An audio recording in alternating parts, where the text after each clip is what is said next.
What is up guys, this is Cobb, here's how to clear every single dungeon inside of Raid Shadow Legends apart from Sand Devil's Necropolis.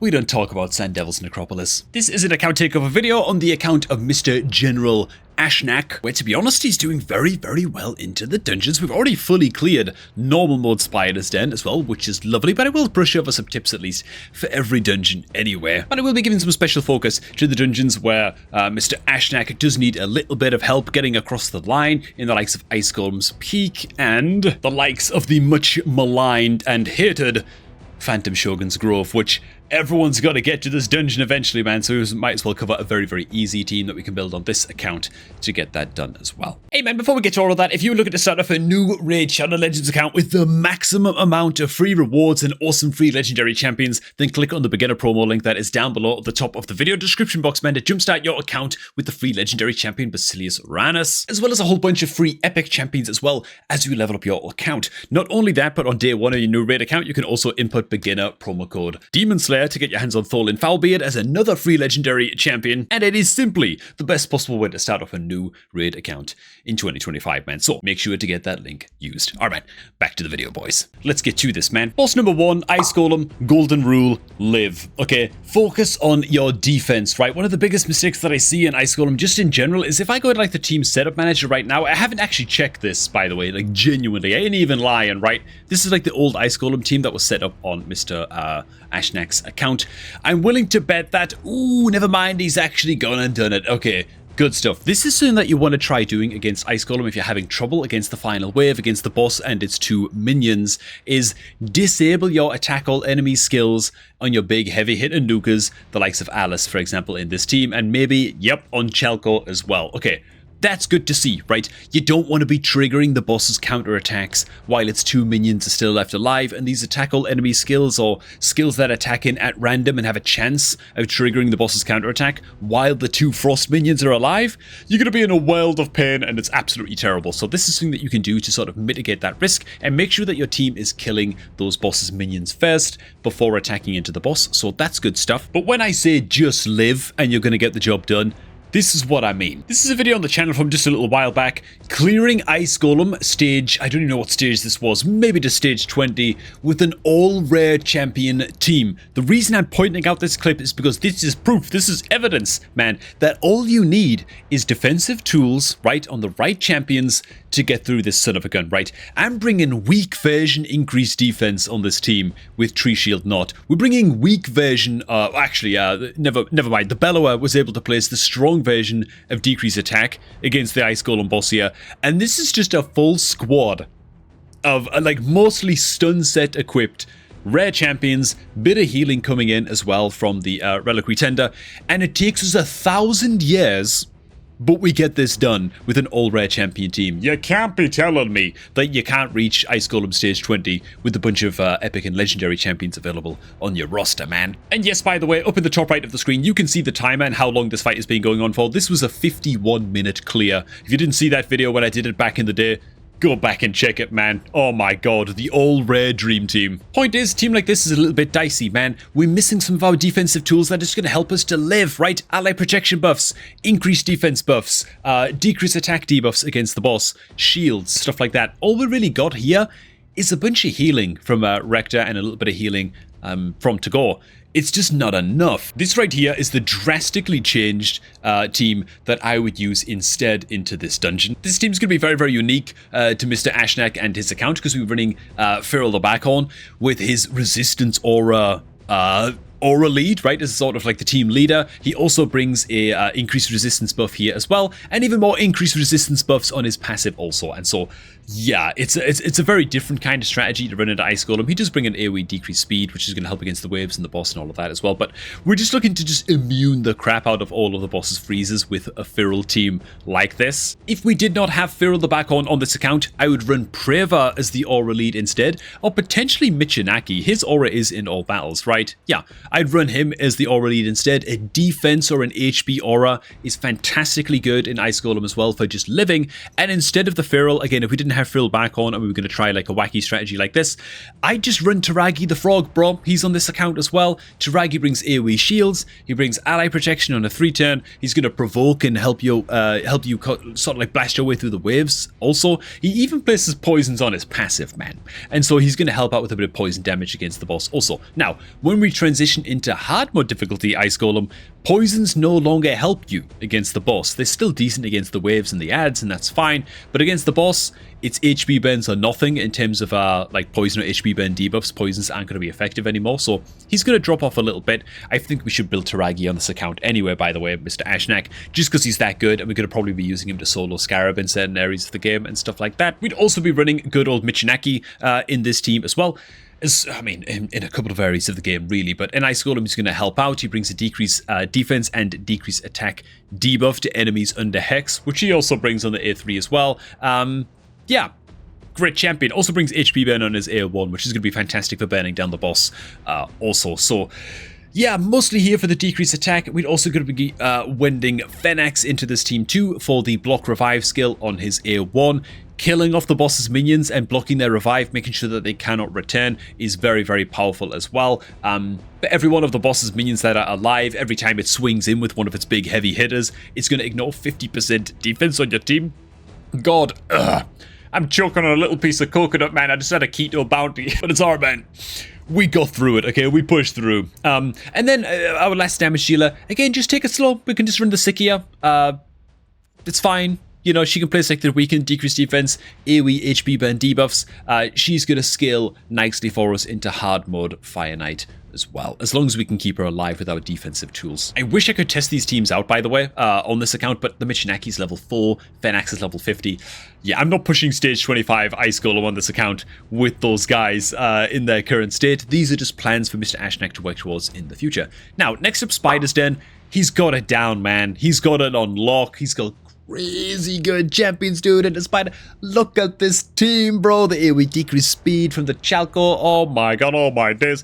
Looking very, very saucy indeed. So what I'll do, I'll just briefly cover what you need to bring into Spider. It's a very, very annoying boss to take on, truth be told. There is a cheat code you can use to blast through Spider and farm stage 20 very, very cheaply with a bunch of free-to-play champions. I'll get to that in a sec, man, but the general tools you want to be bringing into Spider are everything that you see right here.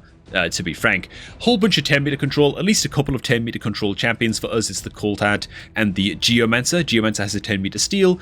Coltad has a big heavy hitter A3 that decreases 10 meter by 100%. Your best friend is going to be things like enemy max HP damage, which Coltad brings, which Geomancer brings, so that's lovely as well. And then you just want a couple of ways to deal with the Spiderlings. You can do this by just one-shotting the Spiderlings over and over and over again with a big heavy hitter champion, like, for example, a fully booked Alice the Wanderer is going to be able to do the job pretty well because she brings some cooldown reset on her passive as well, so she can smack with this A2 quite often, throw her head together with a Chalco the Blind, and now you're looking at something pretty saucy. He also brings in attack all enemies and a decreased speed debuff, right?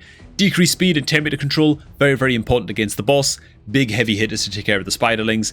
That's one way to do it. You can also just control the crap out of the Spiderlings, and there are certain champions that are specialized at that, such as Achak the Wandering comes to mind. This is a great specialist champion for just controlling the Spiderlings and going through that route. You can combine the likes of Achak the Wandering. He just controls the crap out of everybody with his freeze debuffs, and then you place HP burn debuffs on everybody, on all of the Spiderlings in the battle, and just let them all burn down and then control the boss's 10 meter, and the boss will just die to the HP burns eventually. That's one way you can do it, right? He brings a 90% land rate freeze debuff on his A3 on a 3-turn cooldown when fully booked, and then on his passive, fill the 10 meter of all allies by 10% every time a Spiderling, all 12 of them, under a freeze debuff, gets a turn. Bro. There's no cooldown on this passive. This guy is nuts. And just hopping on over to the main account, this is what Achak can do, right? I've just built an entire team here with my level 50 Achak the Wandering. There he is on the left of my team just here. This entire team's job is to move fast, right? Not kill any Spiderlings. Just put HP burn on all of them, and then, oh, for God's sake, by the Sikia killed all the spiders. God damn it. Okay, they're fixed. I meant to put Seisha on the team, so she places HP burn without attacking all enemies. Okay, there we go, man. That's it. this is the team, right? Now we just control the boss's turn meter, and you're going to see when the freezes begin to expire on these spiderlings, just the amount of ridiculous turn meter boost that we get. There it is, man. It's starting to happen right now that we get across the entire team, right? The turn meter boost is absolutely out of hand, out of control, snotty, sweaty, and ridiculous, okay? So, yeah, if Deacon could just stop owning everybody's 10 meter for just a second, then we're going to see that start to come on in. Oh my god, dude, we already used the freeze again already. We've already got that much speed going, dude. Almost a full 10 meter fill on our Achak just there, and you can see how it becomes very, very easy to just spam control these spiderlings and get around again to using Achak's freeze very, very quickly. This is like a 230 speed Achak, by the way. It's not like completely unreasonable or like out of hand or out of control or anything like that, but you can see how the control the spiderling method can be a pretty solid method, at least on stages where you are not weak hitting with your control champion against the spiders. Refreshes all those freezes, HP burns get refreshed, yada yada yada. You can see what I mean. Next team type you can use into Spider is going to be the Drexthar and Sill of the Drakes combo team. 2 free legendary champions. All you gotta do is build your Drexthar with high resistance in a regeneration set and in a mortal set, right? Resistance banner, resistance main stat on the chest really, if you have to. Get him resisting to poisons, and if you run your Drexthar like this into stage 20 Spider, Spirit Affinity Spider, that is, then the Spiderlings are gonna attack like hell into your Drexthar, right? Because he should be the only Force Affinity champion on your team, right? The Sill of the Drakes is on the team just to stun some of the Spiderlings, to mitigate some of the incoming damage, to heal the Drexthar as he takes damage, and if the Drexthar dies, she's going to revive him as well, right? So she's the one keeping the Drexthar alive. Everybody else on the team is just there to control the boss's turn meter, to like increase speed on the team. Like, we've got like a Hiker Toon on this team, and just to be a damage dealer. And that's it. That's the team. That's the super budget way of farming Spider pretty damn reliably. And if you want to check out that dedicated Spider guide, it went up on the channel about 3.5 weeks-ish before this video is due to go up on the channel. So you can go on back and check that one out if you want. Next up, Dragon. Golden rule in Dragon, the opposite of Ice Golem, kill it. Kill it fast.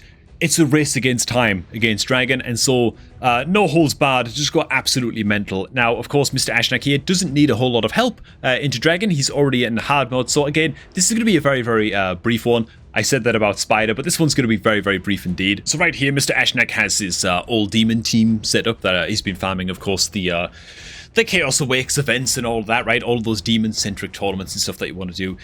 Into hard mode Dragon, the only thing that really changes from normal mode is you need a debuff cleanser and you need to take care of your defensive duties a little bit more against the boss. You basically want as much max HP damage as you can against the boss. That's skills that hit enemies based on their max HP, right? So Cold Heart can be okay into hard mode Dragon. She would be quite hard to keep alive as opposed to something like a Royal Guard who's a little bit tanky and can do the job a little bit better, but she does deal damage based on enemy max HP on a A3, so we could think about using her. Anybody who brings HP burns and HP burn activation is going to be great.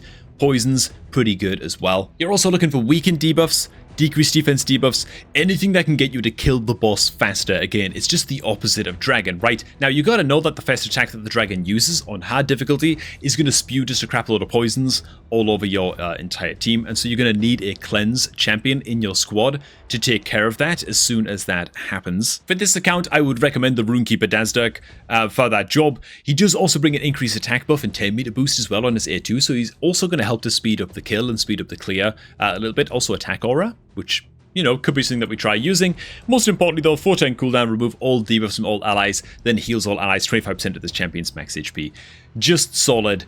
Yeah, definitely need something like this on round 1 against hard mode Dragon. That said, Mr. Ashnak could also just hold off until he is done with his Mithrala fusion, which he's like roughly like approaching the halfway mark on. Mithrala's also fantastic, right? Debuff removal, strengthen, shield buffs, all of the tools that are going to help you stay alive against the Dragon boss, because it does hit quite hard. And she also brings poisons on her A1 also, so yeah, she's going to be vastly superior to Dazdirk, of course, but for right now, he's like the best option we have for cleanser on this account. Next up, Fire Knight. The golden rule, build 2 teams in 1. Okay, you're really building 2 teams when you build Fire Knight. I've said this before, actually in past videos, but in Fire Knight, you're building 1 team that's bringing decreased speed and 10 meter decrease to take care of the boss, and then you're building another team to get your team to the boss, you know, and to actually like take care of the waves. Because a lot of champions that are good against the finite boss itself, multi-hitter champions, champions with decreased turn meter, armature, stuff like that, they're great against the boss, they're not great against the waves, and so you often need like a babysitter champion or two just to help you get to the boss, I find, and so that's one way to think about it. Frankly, I'm not going to go ahead and make any changes to the finite team that's already here on Ashnak's account. I think that this is fine. I do question why we are using the Geomancer ahead of the Cold Heart here. Like I know Geomancer brings a bunch of 10 meter steel against the finite boss. Couldn't we just get like a slightly faster moving Cold Heart though?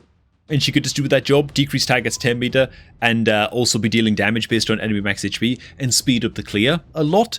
I kind of feel like the Cold Heart is the more logical option here instead of Geo, who, yeah, he lands HP burn, but ideally the boss should never get a hit in against the Geomancer. You know what I'm saying? Besides that though, multi-hitter champions, big ally attack champion on the Farrakhan the Fat as well, of course, to open up with against the Finite boss. Great, blast down his shield stacks right away, 10 meter control, lovely. Our babysitter champions on this team, actually the Allure and the Chalco probably combining up to get us through the waves, given that the Chalco brings an attack all enemies decreased speed debuff on all enemies on his A3, which is just lovely. And then the Allure is probably doing nothing but spam A1 against the waves, buying our nukers a lot of time to get them dead, you know. Funnily enough, we're actually still bringing Alice in this team, which is quite surprising. But yeah, I'm just curious, are we actually disabling... Oh, we're not disabling the Allure's skills against the waves. Wow, man. I tell you what, I'd actually recommend that we just go in and I'm going to leave this for Ashnak to do if he wants to. For Allure, dude, and most of your 10 meter controllers in Finite, I find it's better just to disable all their skills and have them just spam the hell out of their A1 more often than not against the waves. That's just me. I find it works better for me, but there you go. Next up, fine, we'll touch on Sand Devil's Necropolis, man. The golden rule for clearing Sand Devil's Necropolis is, drumroll if you please, is pull Godseeker and Eerie. Pull Godseeker and Eerie, man. Just get this champion, okay? That's it. That's the tip. That's the tip. I could go on about, oh, okay, look, fine. You can get some champions that apply sleep at a 100% land rate on your account.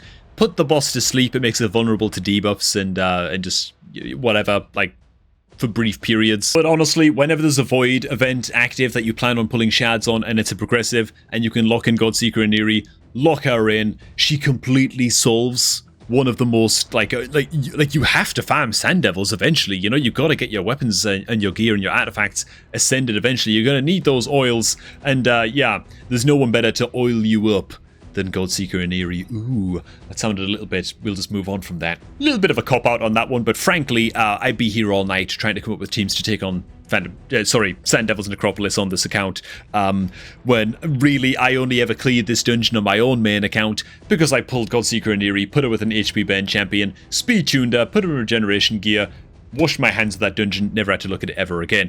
One dungeon where I can actually offer some tangible advice, however, to Mr. Ashnak is going to be Phantom Shoguns. This is another dungeon that you're going to get to eventually, and all I want you to do, okay, I know you're about to close the video right now, all I want you to do, okay, is pay attention to the next 10 seconds, then you can leave early if you want, okay?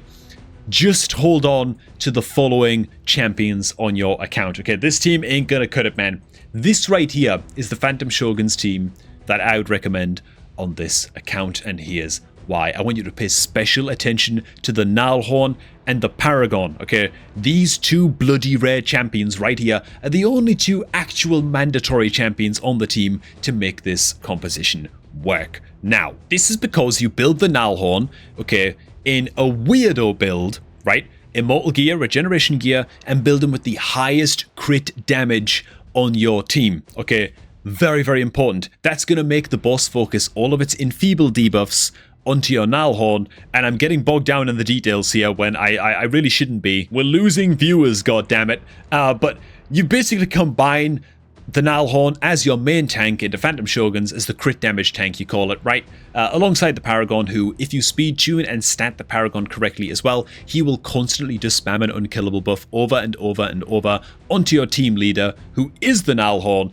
and the Gnarlhorn will just never die, and you have infinity time with the rest of the team to get the boss dead. You will also need a 3-turn cooldown cleanse champion on your team as well, which Battle Sage is able to do this job in a pinch. On this account, ideally, this is a Mithrala, right? Mithrala is going to be one of the better champions for this job because she also brings some poisons for the boss and stuff like that, and blah, blah, blah, blah, blah. But besides that, that's all you need to take on this dungeon. Now, you can also combine a Mithrala alongside the rare champion Renegade, and she can do a job for you as well, because as well as being like the crit damage tank, again, regeneration gear, high crit damage, all of that good stuff, exactly the same as the Nalhorn. You also get the benefit of being able to use the Renegade's A3. If she's got good enough stats, she can use this A3, spend some of her max HP, and actually decrease the cooldown of all ally skills on your teams, and to speed up the clear a little bit if she is your crit damage tank. So alongside Mithrala, she's another great candidate.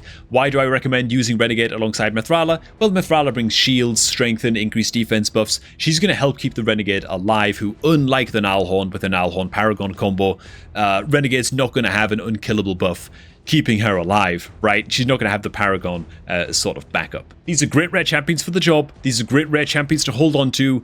Even if you're not planning on building the Phantom Shogun's team right now, keep them secret, keep them safe in your vault. And then when you're ready to take on Phantom Shogun, you can go into YouTube, type Cobb Raid Phantom Shogun, and you'll find this video right here that's actually showcasing that Mithrala Renegade combo alongside a bunch of random budget damage dealer champions. I've got an extra healer on the team as well, Rector Drath, just to help out with the healing a little bit, just to help keep the Renegade alive. But I'm literally running Kale and Bowsmith Flannan as my damage dealers in this example clip, just to show that it bloody doesn't matter who your damage dealers are into Phantom Shogun. It matters how many red stars the team has. If I just pause the video right here, of course, you need as many like awakened champions as you can into Phantom Shoguns to keep its nasty stacks down. Forget the name of the stacks.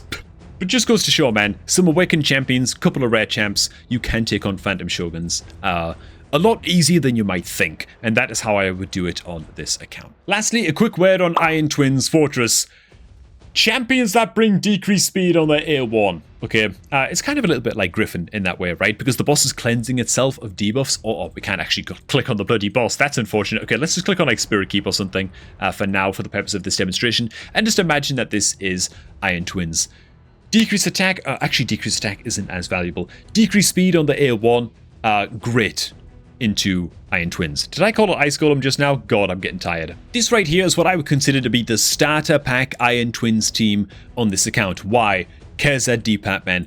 Great champion that brings an attack one enemy, 100% land rate, 30% version decreased speed on his A1. He's got one job in this team, and it's to spam his A1 over and over and over and make sure that we maintain decreased speed on the boss at all times in Iron Twins. He's also Void Affinity, which is great because the affinity of Iron Twins is changing all the time. And so, yeah, he's never going to have weak hit problems. Next up, similar deal with Chalco, also Void Affinity, brings a decreased speed debuff on his A3, and then just some smackage on the rest of his skills. Chalco is, albeit much less mandatory for this team. He's one of the champions that we can switch on out if we want to.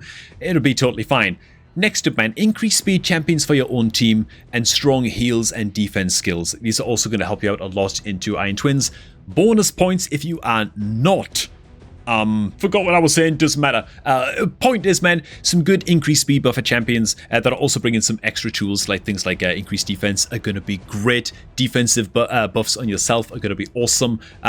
Heals on your squad, you're going to need a lot of it. Shields, a lot of defensive tools, and a lot of max HP damage are going to help you out against Iron Twins. Most important, though, is the decreased speed debuff on the A1, not just for minimizing the damage that the boss is dealing. Stag Knight is pretty good, alternative to KZ, by the way, into Twins, but you've also got to keep up that decreased speed debuff, because if you don't, then any time you place a buff on your team, the boss gets 10 meter boost, right? You've got to keep the decreased speed up at all times to, just make it so the boss doesn't get that 10 meter fill. Now, of course, the reason I'm not building out the rest of this team is because you need to fill your Iron Twins teams with as many champions as you can that match the boss's affinity at any given time. So, to be honest, we could probably go ahead and just remove the Chalco from this team as well. Just leave it at Preva, Karzad, and then leave the other 3 slots open for everybody else to come on and fill on in. We've also got the massive advantage in this account as well of having Firil the Barkhorn, who can totally step in instead of the Karzad against most affinities, at least against Spirit, because he also brings 100% land rate decrease speed on his A1 as well. Yeah, very good, as well as a lot of very solid buffs also. And so there you have it, man. Those are all the teams that I would build out on this account and focus on building out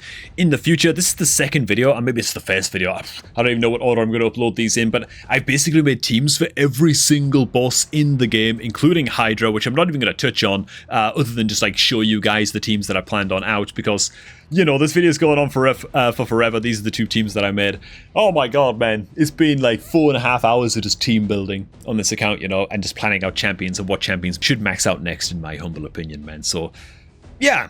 1 video for Doom Tower, 1 video for the dungeons, and Hydra at a glance for you there. Thanks for watching, guys. I hope you also enjoyed this one, man. If you're looking to start off a new Raid Shadow Legends account with the maximum amount of free rewards and awesome free legendary champions, then click on the beginner promo link that is down below at the top of the video description box, man, to jumpstart your account with the free legendary champion Basilius Ranus, as well as a whole bunch of free epic champions as well as you level up your account. Not only that, but on day 1 of your new Raid account, you can also input beginner promo code Demon Slayer to get your hands on Thorlin Foulbeard as another free legendary champion, and it is simply the best possible way to start off a new Raid account in 2025, man.